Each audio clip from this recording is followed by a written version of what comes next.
Hi, welcome back. You're tuned into Midcap Radar on CNBC TV18. Well, let's focus on a mid-cap real estate company. Kolte-Patil developers came out with their operational update for Q4 for FY22 as well. The stock is up 2.5%.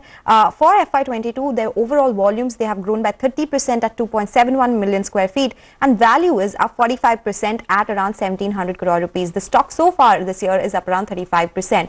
Rahul Talele, the Group CEO at Kolte-Patil Developers, joins us now to talk to us about the business outlook as well. Rahul, thanks a lot for joining us on CNBC TV18. You know, FY22, of course, as I mentioned, has seen strong growth with 30% increase in volumes and 45% increase in value.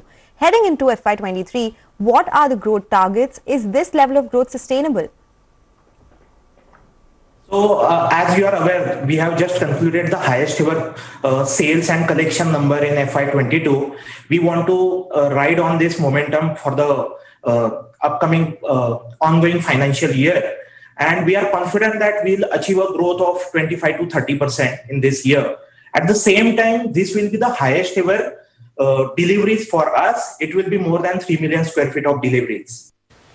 Okay, so 25 to 30% growth is what we're expecting in FY23. So let's talk about realizations as well and pricing, because that has seen an improvement. What kind of price hikes have you taken so far on an average across your projects, and is it something that is impacting demand? Sonal, interesting question. So if we have taken a first hike in the month of at the start of Q3, and if you see our Q3 and Q4 numbers, those are better as compared to the H1 of this concluded financial year. So it has not at all impacted our volumes, but we could comfortably took the hike in the prices in the range of 2% to 7-8%, and wherever we'll find an opportunity, we'll continue to take that rises in coming quarters. So you're open to the idea of further price increases. Could you give us a sense of or an estimate of the price increase you would be taking going forward?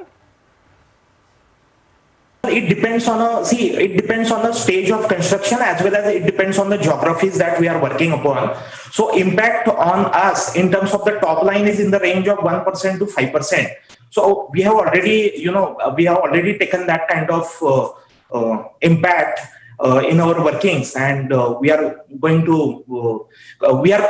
continuously monitoring the commodity price variation, and we'll take the calls accordingly. But we are confident that we can easily absorb that kind of impact through price rise. Okay, so you can absorb the impact of higher raw material prices via price hikes. So let's talk about your balance sheet now. You mentioned debt has reduced due to better collections and cash flows. What is the debt number? How much has it reduced by?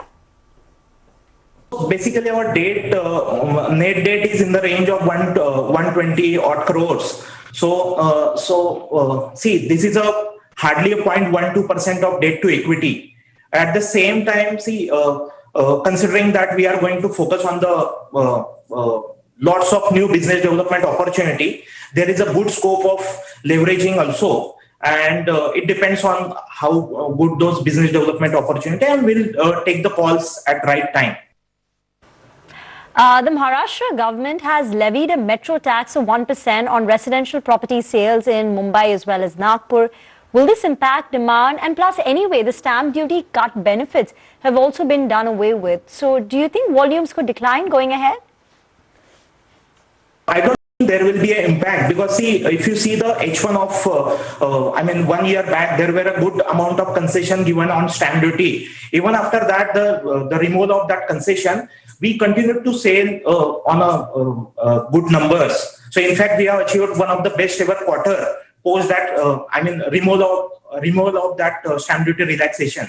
So I don't think there will be any demand mismatch because of this stamp duty increase. Okay, so no impact of the metro tax and stamp duty increase for FY23 and going forward as well. Rahul, thank you so much for joining us and giving us all those details about the business plans. So that's the word coming in from Kolte-Patil, expecting 25 to 30% growth for FY23. Their launch pipeline is 5 million square feet with a value of 4,000 crore rupees. And also they are eyeing at new business development for FY23 with a top line potential of around 7,000 to 8,000 crore rupees. The stock is up 2.5% as we speak. And on that note, we'll move on and we will slip into a break. But before that, here is some good news we would like to share. Money control